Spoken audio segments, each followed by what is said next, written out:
We are going to go ahead and get started. I want to introduce myself. My name is Betsy McFarland. I'm really thrilled to have you all joining us this evening for this series, The 7 Habits of Highly Successful Teens, or maybe effective. My name is Betsy McFarland, and I'm the Executive Director at The Well, the Wade Edwards Learning Lab. The Well is a 501c3 nonprofit located in Wake County, because I know we have some people who are not in Wake County joining us. Our mission is to empower the high school student community by providing opportunities for achievement, enrichment, and service, enabling lifelong academic, professional, and personal success. In short, we want our young people to feel supported during their time in high school and to walk alongside them and their family as they prepare for graduation. I want to say a quick thank you to all of our presenters who have graciously offered their time for this series, to our Board of Trustees for their unwavering support, and to our creative partners at The Loop for their support and encouragement. Tonight, my colleague Ray Jean will make introductions and guide the conversation. Remember, tonight is a combination of pre-recorded content followed by an opportunity for live Q&A. We encourage our participants, we encourage your participation in the chat function. Ask your questions and we will get to as many of them as possible. Remember, please, to be respectful. And now I am pleased to introduce Regine Murchison, our program coordinator at The Well. Hi, everyone. Thank you so much for joining us. Again, my name is Regine Murchison. I am the program coordinator at the Wade Edwards Foundation and Learning Lab, and I am also your host for the 7 Habits virtual series. So as a reminder, and before we get started, I just wanted to let you all know that this series will happen from August 3rd through August 6th. So that's Monday through Thursday. And then August 10th through August 12th, which is next week, Monday through Wednesday. And it will happen at 7 p.m. all of those nights right here for 30 minutes. We're going to be here. We're going to be ready to engage in conversation and to present these habits to you all. Before I talk a little bit about habit number 1 and show you our pre-recording of habit 1, I just kind of want to do some housekeeping things. So first, this is a live setting and we are showing pre-recorded content. So we are hoping that our technology works well. And of course, as most of you know, when you really need it to work, that's when it just does not want to. And so we ask that you just extend us grace and extend patience towards us as we kind of get some of these kinks out and work through some of the technological things. And we're going to get through it together. The second thing is questions. So how we will be communicating tonight and really every night will be through the chat box. I'm going to ask that you guys keep your videos on mute. So just that way everyone's not talking at once and we're not hearing any other noises besides the presenter, the host, and the video that's playing. And if you have any questions, any comments, any concerns, anything, we want you guys to utilize that chat. Now, tonight, we have 4 moderators, and their names are Khalid Scott, Jacob Bridges, Kristen Dungy, and Kayla Davis. Those will be your moderators for tonight. So if at any point you cannot hear something, the video is not working for you, I would like for you to private message one of them. They have their names, and then next to their names in parentheses, they have the words moderator. And so they're going to be the ones to help you out on tonight and really all the nights for the most part. And the last thing I want to say is let go, enjoy this time. This is 30 minutes of time allotted for us to just dig into these 7 habits, for us to talk about our personal experiences with them so that we can kind of help some teens and that we can come up with some solutions. If at any point you feel like you want to share an experience, you can share that in the chat. I will see it, and if I miss it, the moderators will see it, and if the moderators miss it, trust and believe that Betsy, the executive director, she will see it and she will let us know, and we will give you the space and the place to speak. We want to hear from everyone tonight. And so without further ado, I do want to introduce, I'm not sure if he's here. Oh, he is about to be admitted into the room right now. our presenter, Yussef, who will not be able to join us for too long, but Yussef, if you're there, just kind of let us know. Yes. Hi, Yussef. Hey. All right, so you got a couple people here. They are really excited to listen to your presentation. I know that you can't stay with us long, but can you kind of tell us what you want teens to get from your habit number 1 presentation on being proactive?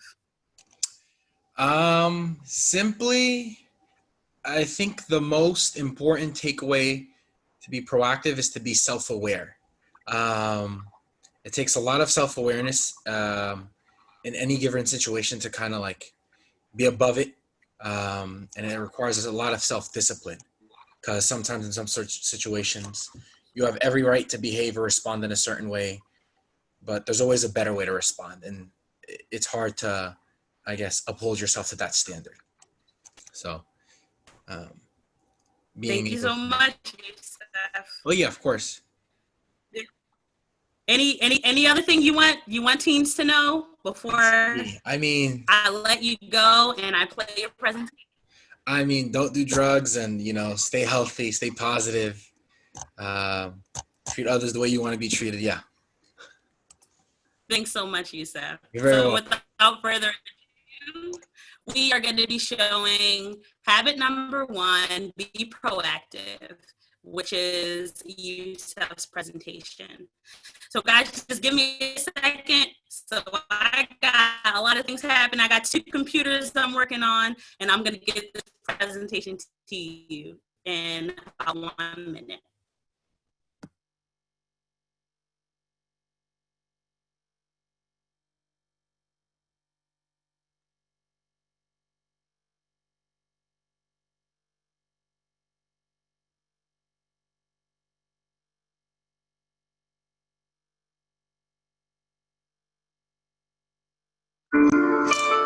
Life is ugly. Life is brutal. There will be a lot of crap thrown at you. That is one of the few guarantees in life. There will be toxic people around you, draining you of your potential. There will be a lot of traumas you endure, one after another. They'll come in different forms, whether it be your parents, friends, family, co-workers. Whomever or whatever form they come in, there will be a lot of crap thrown at you in this life, that I am sure of. You can have a parent that's an alcoholic. You can have a parent that's abusive. You can have a parent that's neglectful. And all the horrid things that come about from their failures is their fault.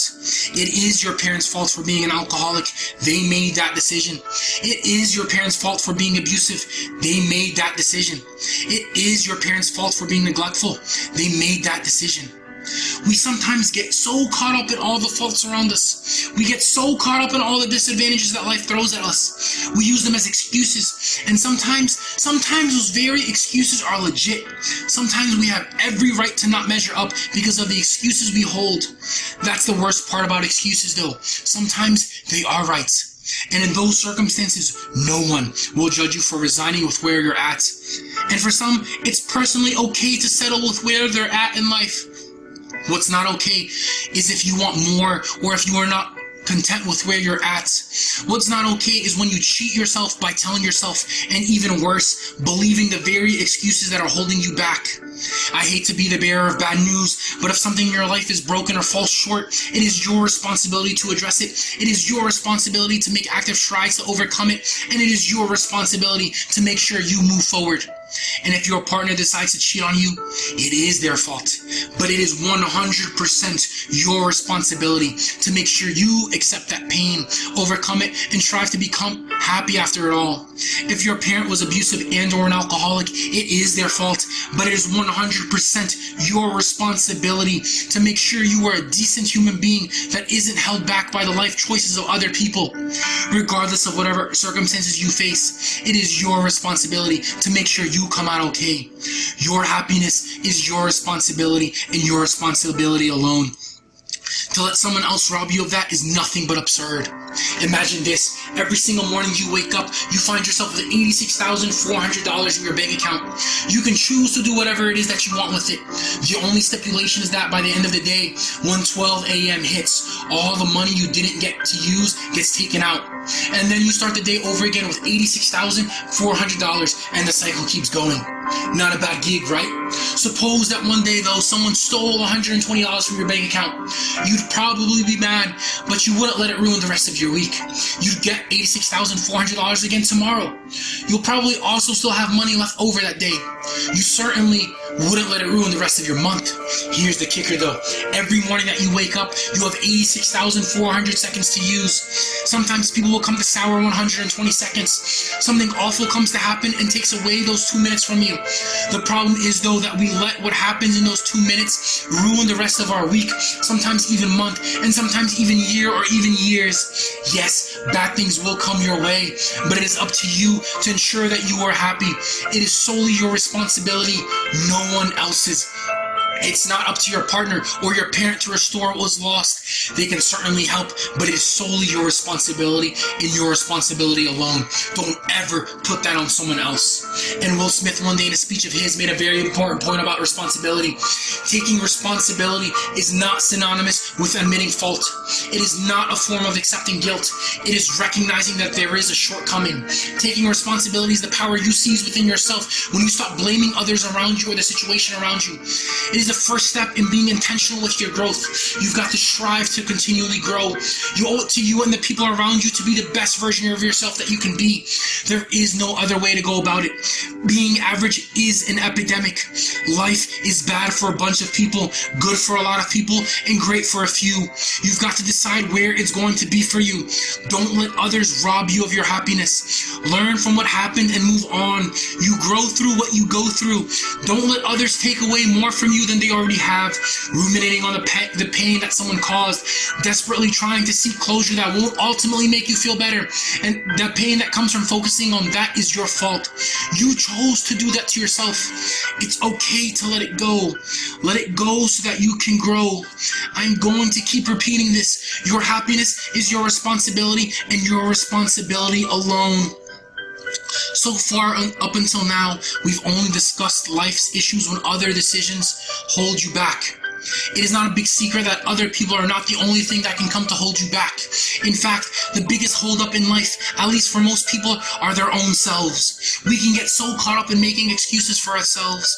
It's a classic theme amongst us all, thinking we have so much time. What we fail to realize, though, is that tomorrow is never promised. There was once a man who was traveling with a group of people who took a stick and drew two parallel lines in the sand in front of him, one line above another. He pointed at the top line and said to the group of people that this line here represents all of man's dreams, goals, and ambitions. He then proceeded to point at the lower line and said that this is all that man will ever come to attain when they come to pass. The message here is not that it's impossible to achieve all that you want. What is impossible is to achieve all that you want while making excuses. It's sadly a life story that most of us will come victim to. We are all born unique, but a lot of us die as copies. We get so caught up in the distractions around us. Well, let me be the first to tell you this if no one else has. In this life, we either have reasons or results. The thing about reasons, though, is that they are ultimately fueled by comfort. We don't want to try hard enough. We don't want to do what it takes because it is not worth it to us. We would rather settle with where we are currently at than to keep going. Keep going. Keep going. You owe it to yourself. Comfort is one of the greatest hindrances to the people today. Denzel Washington said it himself, ease is a greater threat to progress than hardship. I can't stress this enough. Use your time wisely. Make sure you make every moment count. You can't take today back. You can't take back the time you didn't use. Time is the most expensive commodity of all. I was once asked by a gentleman, where do you think the richest place in the world is? He told me the richest place in the world is not doing Dubai. It is not some secluded place by the Swiss Alps. It is not some private bougie place in Europe. The richest place in the world is in fact the graveyard. It is where so many unfulfilled dreams and untapped potential lie. Your time is precious, and the sooner you come to realize that, the better. You have to be intentional and make the active decision to take advantage of the 24 hours you have. Both the billionaire and the beggar have 24 hours in a day. What you get in life is a direct reflection of what you make of it. Success isn't some sort of milestone you accidentally stumble upon. Success is a byproduct of the consistent life choices you make on a daily basis that further you inch by inch. It is a byproduct of a life well lived. So what are you doing not taking advantage of the time you have now?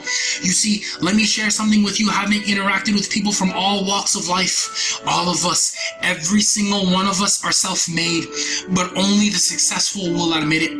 All of the people I've interacted with, I've come to notice that there are three types of people in this life. Those that make things happen, those that watch things happen, and those that don't know what happened. Let me ask you this. Which type of person are you? One of the hardest things about self-growth is being able to be honest with yourself. I know that this is a hard question that I'm posing, but up until now, which type of person have you been? If I were to look at a 24-hour calendar of the things that you've committed to doing this past week, not the things you wish to have gotten done, but rather the things you did, what do you think I would conclude? Take a minute to ponder that. I'm serious. You see, there's a bunch of things all of us would ideally like to get done. What we actually do get done is different. What we commit to is a reflection of our true selves. And let me tell you this, it's hard to commit. It's hard to stay committed. Commitment means that no matter what, you'll get it done. If it gets hard, you'll do it hard. If it gets scary, you'll get the courage to push on through. If you fall down 7 times, you get up 8. Commitment shows up in your life in what you do, not what you say. There are a lot of people out there who will talk big game, who plan a lot. They can talk about starting the next successful venture or losing a significant amount of weight or anything big. At the end of the day, it's all just talk. In this life, you judge a tree by the fruit that it bears, not the fruit that it wants or the fruit that it talks about. It's the results that ultimately matter. So I urge you, please, please, please, if not for your own sake, then for the sake of others around you, stop acting like you're a spectator of your own life. Stop making excuses. Stop reading the story of your own life as if you have no control over it. Take charge of what's yours and write the story you want for yourself. And while going through the inevitable ups and downs of life, don't be your own worst enemy. Don't be an obstacle to the creation of your own dreams. And when you do go through the especially tough times, remember this: you've survived 100% of the worst experiences in your life thus far. It's going to be difficult, but life is designed that way. There is no easy way out. And if you're afraid to go out there and take action, if you're afraid to stumble, fall, and get hurt, and would rather be comfortable and play it safe, just know at the very end of life, promise for all of us is death. There is no way out of that. There is no avoiding that. There is no playing it safe. Don't have sorrow and regret be the things you feel as you look back on your life. Don't ask yourself, oh, what if I did this? Or what if I did that? Or what if I didn't say this? Or do this to so-and-so? Try your very best to make the rest of your life the best of your life. Create the life you can't wait to wake up to. Aren't you tired of not being there yet? Are you not sick and tired of being sick and tired? Seriously, ask yourself that. You owe it to you to be proactive in your own life. You see, the solution of life is simple. It is not easy. It is not easy even in the slightest, but it is simple. You've got to be proactive. What does that exactly mean though? Yussef, I get that question a lot. I think it's easier to understand the complement of what proactive people are. It's reactive people. Reactive people are the very people who watch life happen to them. There's nothing I can do, or that's just the way I am, are usually how reactive people come to rationalize events in their life. Proactive people, on the other hand, recognize they have responsibility, or how Stephen Covey puts it, responsibility. Responsibility is the ability to choose how to respond to what is going on around you. Proactive people choose how they live their life. Covey has a quote that frames it beautifully. It is our willing permission, our consent to what happens to us, that holds us back far more than what happened to us in the first place. Whether that be the things that happen to us or are the negative critic that lies within, that wants to hold us back. What we allow in our life story are the things we give permission to exist. You see, at the end of the day, life is a fight for territory. Once you stop fighting for what you want, things that you don't want will automatically begin to creep in. You've got to be intentional with how you respond to the things around you. That is what it means to be proactive. Well, okay, the next natural follow-up to this is, how do you become proactive? The solution, again, is simple, but it is not easy. You've got to engage in regular, authentic self-reflection, and you've got to be disciplined. You've got to see past what's going on in front of you. You've also got to have enough self-discipline to do what needs to be done. You need both those things to be proactive. This second aspect I mentioned, the aspect of self-discipline, is crucial not only to being proactive, but one's overall success. It's what separates the greats from the good. Successful people are a lot more disciplined than unsuccessful people. What drives people to have a huge amount of self-discipline comes simply to their values. It goes back to their must-haves. What's interesting, though, is that the Spanish, hundreds of years ago, came to recognize this. When the Spanish first came to the Americas, the Spanish commander Cortez gathered the boats his soldiers arrived in and burned them all right in front of him. His philosophy was that if the soldiers had nowhere back to go, if they could see that with their own eyes, they would die trying to make a new home for themselves. As messed up as this was, the logic worked. The Spanish ended up being successful in their endeavor. They made a home for themselves. Cortez knew that his soldiers wanted to live. He put them in a situation where it was either live another day or die trying. You see, the soldiers recognized that as soon as their ride back home was destroyed, their value system changed. As soon as their value system changed, their motivation to work all of a sudden increased. The lesson demonstrated there was that as soon as what you come to value changes, your motivation changes too. Act in accordance to your values. Sometimes we can find ourselves in situations where what is going on all of a sudden increases the amount you value something. In those rare situations, it's fine to allow your environmental influences to change you, but make sure to strive to be the best version of yourself that you can be in all situations, and allow that influence to change you for the better. Take charge of your own empowerment. You owe it to you. Your happiness, your success is your responsibility, and your responsibility alone. Be proactive in your life and be disciplined too. And for those that are actively listening, there's never going to be an easy time to get started. Whatever your goal or dream that you have, there's never going to be a convenient time to start. There's always going to be another excuse to postpone it. Excuses don't excuse, so start. And don't rest in the middle of your progress. Rest at the end. And if you're finding yourself in a rut, have peace with the fact that you can't go back and change the beginning, but you can certainly start with where you can certainly start where you are and change the ending.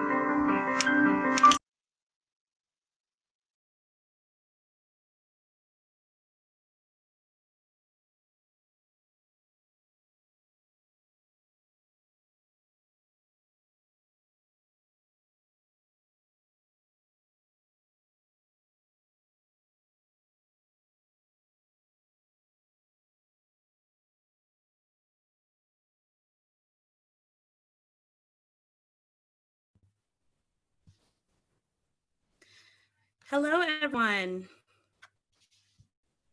Thank you so much for staying with us, and thank you so much for staying for the presentation.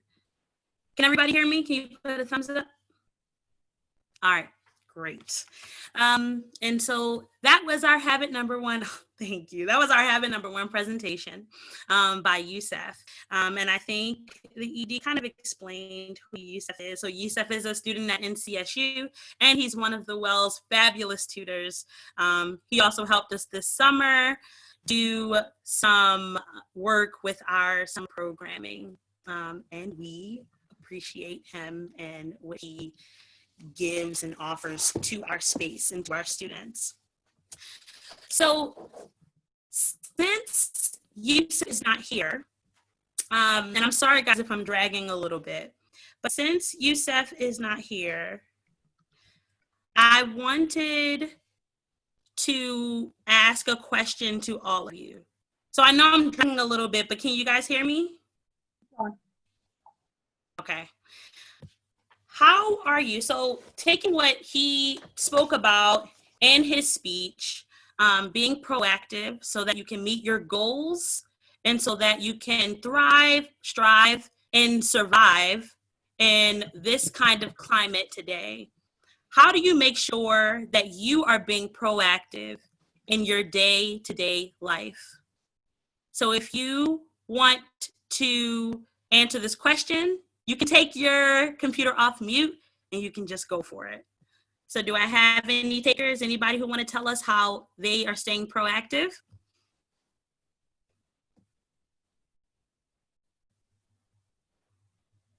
I'll go first, Regine, to get the conversation going. Let's go.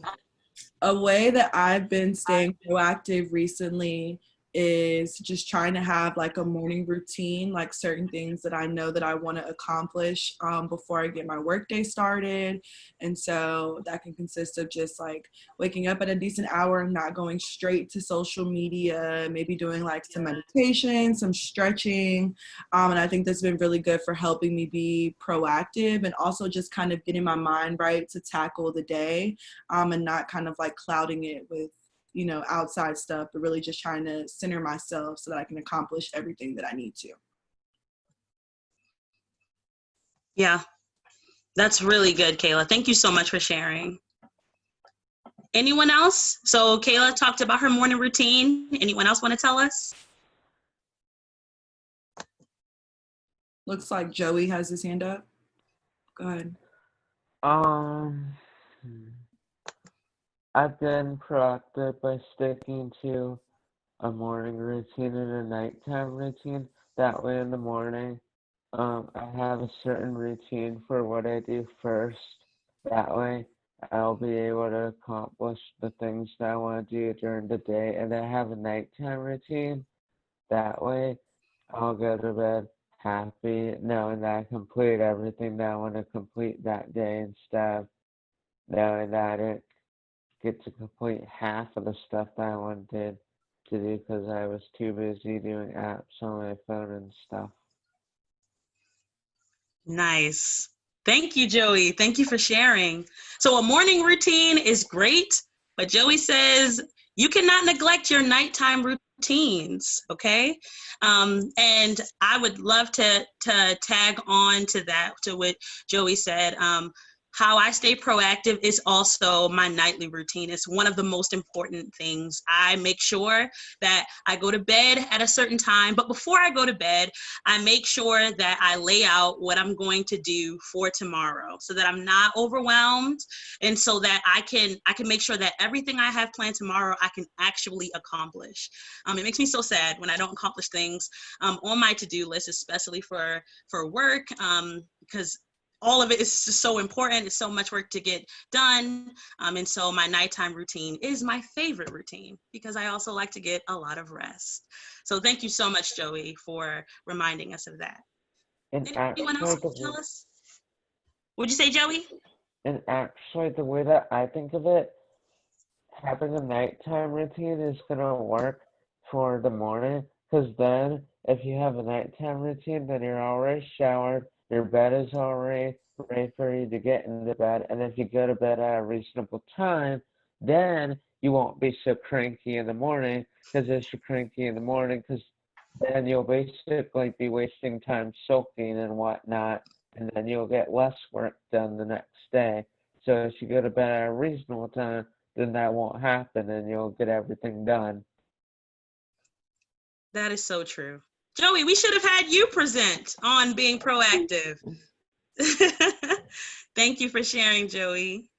Does anyone else want to share how they are proactive in their everyday lives? So I know you all are. I mean, one way you're being proactive is coming to this virtual series and learning about these 7 habits. Anyone else before we move on to the next question? I'll share something. Just one way that I've been trying to be more proactive is just like, to me, like me being proactive is like making very deliberate choices now that's gonna affect like me later on in life. So I'm just been like very deliberate about like, you know, like having to like, you know, like working out and like making that like a goal to like not be overwhelming, but to do it at least like once or twice a week, and just be like, you know, like, okay, like if I don't do it today, then I'll do it tomorrow, and then just being very deliberate about sticking to that. And then like another thing is just eating healthy. like I'll make like a certain breakfast like in the morning, and then sometimes I'll get lazy, like I'll skip it, but I'll just like I want to skip it because I want to sleep longer if it's on the weekends or something. But I have to just be like, like no, like I told myself I was gonna do this. I had to be very like like on this and just like do it or whatever. So like that's just like been like a way that I've been kind of like proactive. It's just been through like making deliberate choices about like what I eat and just like just setting certain goals to working out like consistently. Thank you for sharing, Jacob. Yes, making sure that your mental and your physical health is top notch. That is definitely going to keep you proactive and keep you living a long life, a long proactive life. So thank you guys. So remember, at any point during this questioning, you guys can write questions in the comment sections, okay? Or in the chat section, and then the moderators will definitely let me know what you guys are all asking. So my next question, Yussef and Sean Covey, they basically talk about being proactive and being reactive. So I'm interested because I'm hearing a lot of, it sounds like teen or maybe preteen voices. What is your relationship with being reactive? Like, do you guys know what it means to be reactive or reactionary? Okay, Joey says no. Okay, so that's perfect. So I'm gonna tell you based off of what Yussef said in his presentation. So in the presentation, he talks about how being reactive people, they watch life happen to them.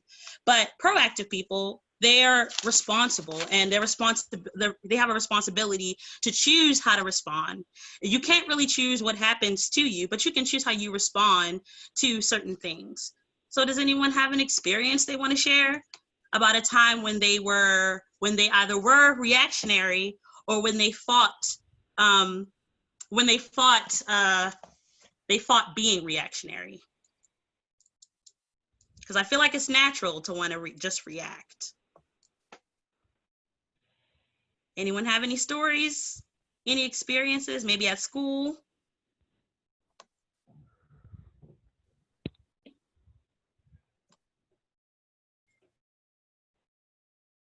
Yes, so Kristen helped us a lot. Kristen said reactiveness equals not thinking about your actions, just acting. Yep, so acting first, not thinking.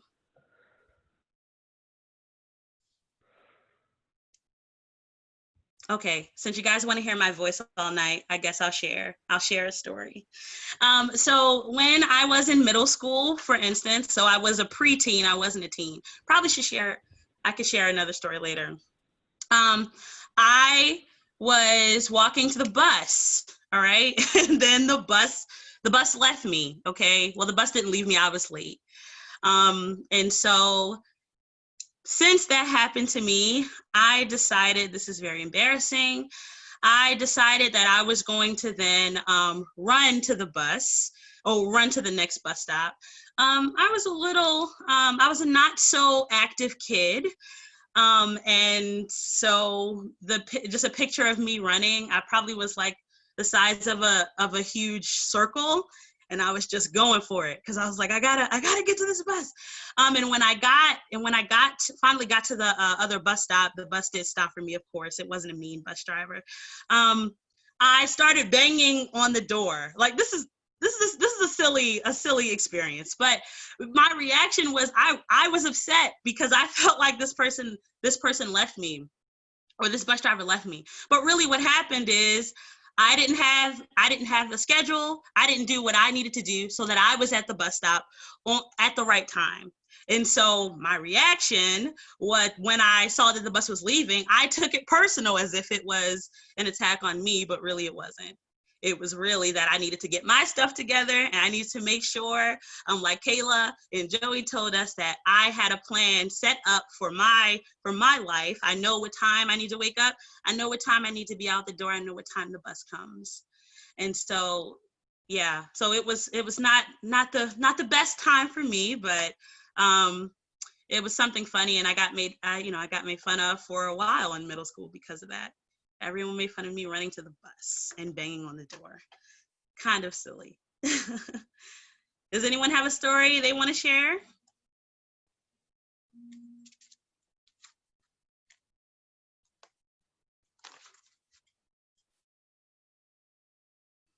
Okay, so our last question for the night is this. Is there any advice, anyone here that's not a teen, or maybe if you are a teen, you can answer too. You want to give advice to some teens that are struggling with being proactive. So these are for the adults in the chat, the adults in the space right now. Can you give our teens some advice for how to stay proactive? Aiden Jean said, do your homework early. Thank you, Aiden. I was gonna say, just have a plan and like try to stick to it and hold yourself accountable. I think if you are in really, great places or great spaces like the Well, or you have really good teachers or supportive parents, they're probably holding you accountable to some degree, and that can be annoying when you're like, oh, why do you keep telling me to do all these things? But like really, they just want you to hold yourself accountable. And so I think just like taking ownership of the things that you know that you need to get done, and just getting them done, instead of just trying to like make every excuse or want to play the game or be out with your friends or whatever. Like just get done what you need to get done. And I think that'll take some of the stress off of you and really allow you to be proactive. Thank you, Kayla. Rachel says in the chat, pause and breathe, then think and act. And Rex Taylor says, oh, wow, so much. Rex Taylor says, begin with the end in mind. It creates a path and plan. And Amy says, I find a calendar is very helpful to see the items, projects that are coming up, see the items and projects that are coming up. This helps me budget my time and helps with the stress of waiting until the last minute. Alex says, don't sweat the small stuff. Definitely, Alex, I'm with you with that. Amy says, everything is easier in small chunks. And Nicholas says, write up a list of your dreams and then start taking action on them. Chase your passions and the actions will follow. And Gladys is going to end us off by saying, don't be afraid to ask for help, especially with academics and pursuing your interests. This is a perfect segue to tell you all that the Well is here. We know that most of you will be engaging in remote learning, but we will be engaging in our virtual programming. We offer free tutoring, and we also have free enrichment programs. And so someone is going to put our website in the chat, which is www.wade.org. And that's a chance for you to kind of look through the programs that we have. If you're interested, and if you're still interested in figuring out how can I be proactive? How can I be better with my time? Then you definitely want to check out some of our programming and join us this year while we work through all of that stuff. So without further ado, thank you all for joining us on tonight's virtual series, Habit Number 1. Tomorrow, we will be here at 7 o'clock, and we will be premiering Habit Number 2, which will be presented by a local politician, Cal Cunningham, and his son, Will Cunningham. And so they have something very special in store for you all. So make sure that you tune in tomorrow, okay, guys? All right, well, that's it. Have a good night, everyone. Take care.